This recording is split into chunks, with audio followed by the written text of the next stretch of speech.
তোমরা অনেকেই কমেন্ট করে জানিয়েছো যে দাদা কিভাবে মাঠ প্র্যাকটিস করব বা মাঠে তোমাদের অনেক অসুবিধা হচ্ছে, তোমাদের কষ্ট হচ্ছে, তাই তোমরা ছেড়ে দিচ্ছ। তো সে নিয়েই আজকে ভিডিওটা, যে আমি কিভাবে মাঠ পাস করেছিলাম সেই অভিজ্ঞতাটাই তোমাদের শেয়ার করব। দেখো, সবে ফর্ম ফিল আপ শেষ হয়েছে, এখন তোমাদের প্রিলিমিনারি পরীক্ষা হবে, তারপরে মাঠ হবে। মোটামুটি তোমরা হাতে 6টা মাস সময় পাবে, 6 থেকে 7 মাস সময় পাবে মাঠের জন্য। তো ধীরে ধীরে তোমরা শুরু করো মাঠ। যারা একদম নতুন, যারা সবে শুরু করবে মাঠ, তো তাদের জন্য বলা যে তোমরা যারা শুরু করছো সবে মাঠ করা, তাদের বলবো প্রথম 1 মাস তোমরা শুধু স্লো রানিং করো। প্রায় প্রতিদিন 1 ঘন্টা করে স্লো রানিং করো, প্রায় 1 মাস এটা করো। তারপরে পিটি করো, ব্যায়াম করো, চলে আসো। তোমাদের প্রথমে দমটা বাড়াতে হবে, দমটা বাড়ানোর পর তোমরা স্পিড বাড়াবে। তো যারা সবে শুরু করছো তাদের প্রথমে বলা, তোমরা প্রথম 1 মাস শুধু স্লো রানিং করো, 1 ঘন্টা করে স্লো রানিং করো, যাতে তোমাদের দমটা বাড়ে, মনের ভিতরে জোরটা আসে। যেহেতু এখনও 6-7 মাস বাকি, চাপ নেওয়ার কোনো চিন্তা নেই।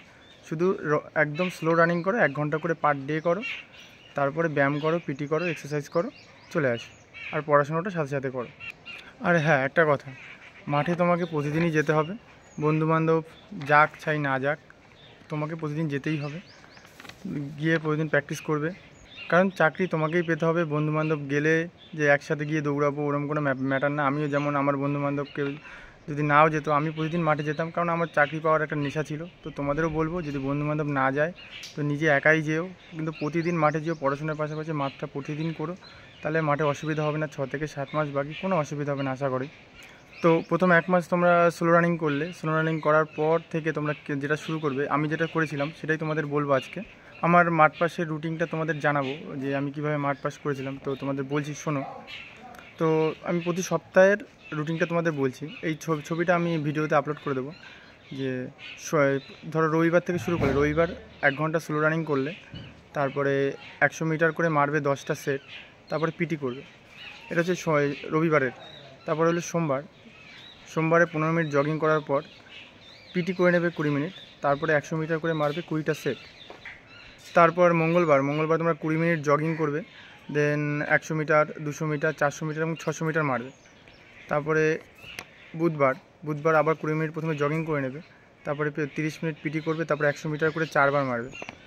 তারপর আমি তাড়াতাড়ি বলে দিচ্ছি, যেহেতু তোমরা রুটিনটা আমি ফটোটা আপলোড করে দেবো, তোমরা তখন ওখানে দেখে নেবে যে সপ্তাহে কীভাবে করেছিলাম আমি। এটা প্রথম 1 মাস স্লো রানিং করার পর এই রুটিনটা তোমরা কন্টিনিউ করো, তোমাদের মাঠে আশা করি কোনো অসুবিধা হবে না। তারপরে হইলো শুক্রবার 20 মিনিট জগিং করলে, তারপরে 100 মিটার করে 20টা সেট মারবে। শনিবার করে রেস্ট নেবে। এবার একটাই কথা, প্রতিদিন per day sit up, push up, high knee, side jump, frog jump, এগুলো কম্পালসারি, এগুলো তোমাকে করতেই হবে। একটা কথা বলবো তোমাদের, যে রানিং করার সময় তোমাদের হাতের জোর বাড়াতে হবে, মনের জোর বাড়াতে হবে, পেটের জোর বাড়াতে হবে, এগুলো বাড়াতেই হবে। পুশ আপ আর সিট আপ এটা প্রতিদিন খুব মারবে। আর মেইন কথা হলো পায়ের জোর, যার যত বেশি পায়ের জোর হবে সে তত তাড়াতাড়ি মেরে দিতে পারবে। তাই বলবো তোমাদের প্রতিদিন উঠবস করো, 200, 250, 300, 1000, যে যতটা পারো উঠবস করো, পায়ের জোর বাড়াও। পায়ের কিছু কিছু জোর বাড়ানোর ব্যায়াম আছে, সেগুলো আমি তোমাদের পরের ভিডিওতে কোনো একদিন দেখিয়ে দেবো। যে পায়ের জোর, আমি দৌড়ানোর সময় পায়ের জোরটা খুব কাজ করে। আর তারপর হলো দম বাড়ানোর জন্য তোমরা করবে কি, প্রতিদিন ছুটে সকালবেলা যেমন প্র্যাকটিস করলে, 1 ঘন্টা প্র্যাকটিস করার পর এসে বাড়িতে এসে, এখন যেহেতু গরম অসুবিধা হবে না, আর এখন তো পুকুরে তো জলও নেই মনে হচ্ছে, তাও যেখানে জল পাবে সেখানে অবশ্যই তোমার সাঁতার কেটে নেবে। যে যত বেশি সাঁতার কাটতে পারবে, তার তত দম তত বাড়বে, ততই তার মানে বডি ভালো হবে। আর হ্যাঁ, তোমরা জুতো পায়ে পরবে না জুতো পরে ছুটবে না খালি পায়ে ছুটবে সেটা বলবো। আমি তোমাদের বলবো যে আমি যেটা করেছিলাম, আমি জুতো পরেই সারা বছর প্র্যাকটিস করেছিলাম। কিন্তু মাঠে যখন আমার রানিং এক্সাম হয়, তখন কিন্তু আমি খালি পায়ে করেছিলাম। তো আমি যখন জুতো পায়ে করতাম বা শু পরে করলে আমার যে টাইমিংটা লাগতো, এবং আমি মাঠে গিয়ে আমি খালি পায়ে করেছিলাম, তাতে আমার 10 সেকেন্ড কম লেগেছিলো। তো তোমাদের সবাইকেই বলবো যে তোমরা জুতো পরেই প্র্যাকটিস করো, এবং যখন মাঠে যাবে রানিংয়ে, প্রিলিমিনারি পাস করে যখন মাঠে যাবে, তখন তোমরা খালি পায়ে মারবে, দেখবে 5 থেকে 10 সেকেন্ড তোমাদের কমে যাবে। এটা আমি নিজে প্রমাণ পেয়েছি, তোমাদেরও তাই বলছি। এটা আমার ব্যক্তিগত মতামত, তোমরা একবার অ্যাপ্লাই করে দেখো, অবশ্যই মাঠ পাস করে যাবে। আর হ্যাঁ, মনের ভিতর কনফিডেন্স রাখবে, কিন্তু ওভার কনফিডেন্স কখনোই রাখবে না। প্রথমবার যখন আমি মাঠ ফেল করি, তখন আমি মাঠে, আমার নিজেদের মাঠে আমার টাইমিংয়েই হয়ে যাচ্ছিলো, 6:20-তে হয়ে যাচ্ছিলো, 6 মিনিট 20 সেকেন্ডে। তো আমি এতটাই কনফিডেন্স ছিলাম যে আমি মাঠে গিয়ে অবশ্যই মেরে দিতে পারবো। কিন্তু আমি এতটাই ওভার কনফিডেন্স ছিলাম যে আমি মেরে দিতে পারবো, কিন্তু সেখানে আমি মিনিট 35 সেকেন্ড লেগেছিলো, যে আমি ওইবারে মাঠ ফেল করেছিলাম। তারপরের বার আমি মাঠ পাস করেছি, তখন আরও প্র্যাকটিস করেছি, আরও হার্ডওয়ার্ক করেছি। তারপরে আমি ওটা এই যেটা আমি পাস করলাম কলকাতা পুলিশে, ওটা আমি 6 মিনিট 16 সেকেন্ডে আমি মাঠ পাস করেছি।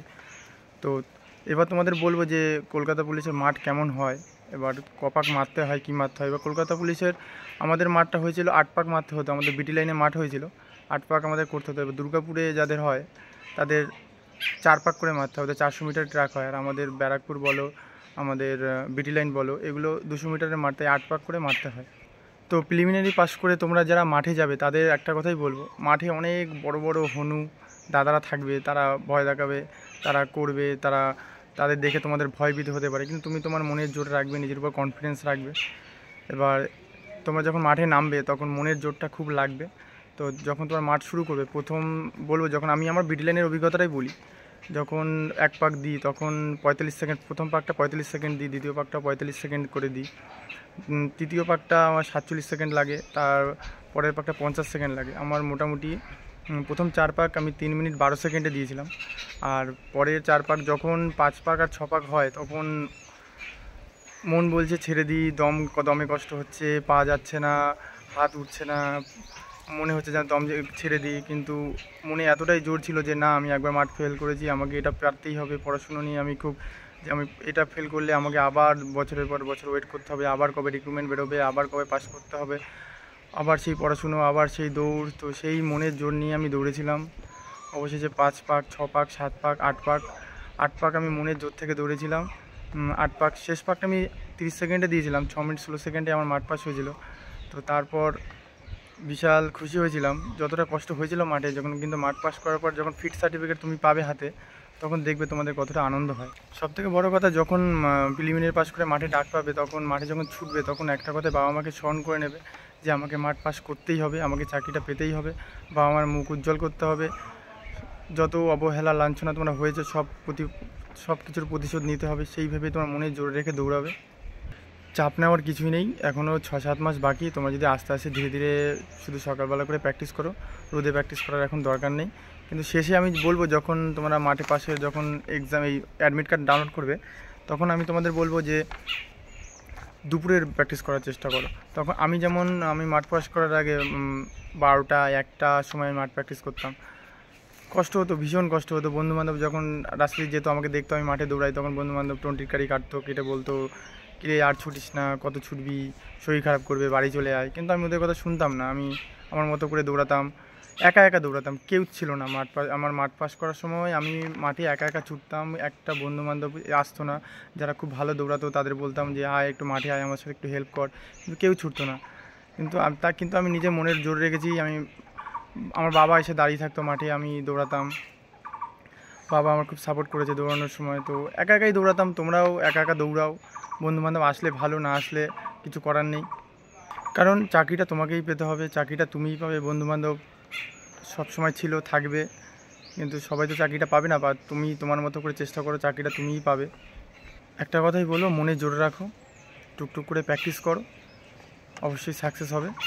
আর ছোটার সময় পায়ে অনেক সময় চোটফোট লেগে যাবে, তখন একটু রেস্ট নেবে, পায়ে ঠান্ডা জল গরম জল একসাথে, প্রথমে ঠান্ডা জল তারপর গরম জল দিয়ে সেক দেবে।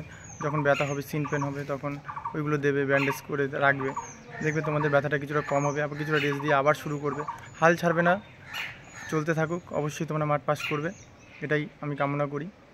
তোমরা কমেন্ট করে জানিও আরও কোন কোন টপিকে আমি ভিডিও করব, অবশ্যই জানিও, তাহলে আমি সেই টপিক নিয়ে ভিডিও করব।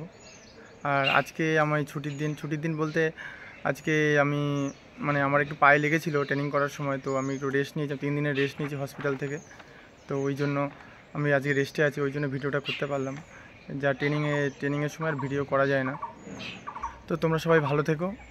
আমার ভিডিও যে কেউ যদি প্রথম দেখে থাকো, অবশ্যই লাইক কমেন্ট শেয়ার করো, এবং বলো কোন পার্টটা তোমাদের ভালো লাগলো বেশি। পড়াশোনাটা চালিয়ে যাও, এই দুটো রিক্রুটমেন্ট বেরিয়েছে, আশা রাখো যে এই দুটোর মধ্যেই লাগিয়ে দেবে, একটা না একটা তোমার চাকরি পেতেই হবে, একটা সিট তোমাকে পেতেই হবে। হ্যাঁ, দুর্নীতি হয়তো হবে, কিন্তু তোমার টার্গেট রাখতে হবে যে আমার একটা সিট দরকার, একটা সিট তোমাকে পেতেই হবে, দুর্নীতি যতই হোক আমাকে 5 মার্ক পেতেই হবে। দেখো, ভ্যাকান্সি যা হয়েছে, আমি যা মনে করি যে তোমরা পাস করে যাবে। বাকি কথা পরের ভিডিওতে বলবো। তো আজ এই পর্যন্তই থাক। জয় হিন্দ। ভারত মাতা কি জয়। ভালো থেকো, সুস্থ থেকো, আর গরমে একটু জল বেশি খেও। ধন্যবাদ।